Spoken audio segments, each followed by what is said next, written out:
प्यारे भाइयों बहनों, आप जानते हैं ना कि कभी भी अग्नि को शांत नहीं कर सकती, केवल जल ही उसे शांत कर सकता है। ठीक इसी तरह से क्रोध कभी भी क्रोध को शांत नहीं कर सकता, केवल प्रेम, केवल बोध ही क्रोध को शांत कर सकता है, क्योंकि है प्रेम जगत में सार और कुछ सार नहीं है। देवरानी और जेठानी में जब झगड़ा हुआ तो दोनों का क्रोध भड़क गया।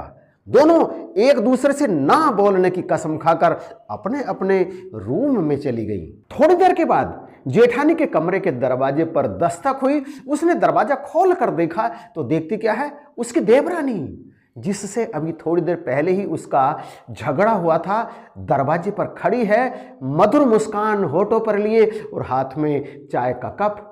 जेठानी ने तुनक कर कहा, अभी थोड़ी देर पहले तो जिंदगी भर मुझसे ना बोलने की कसम खा करके गई थी, अब कैसे आ गई चाय का कप लेकर?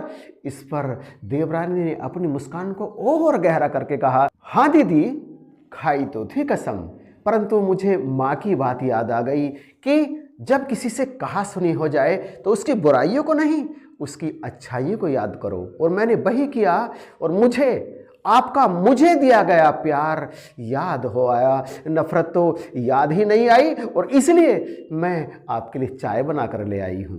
अब तो जेठानी का क्रोध भी ना जाने कहां चला गया था। उसने देवरानी से कप लेकर एक तरफ रखा और लिपट कर फूट फूट कर रोने लगी।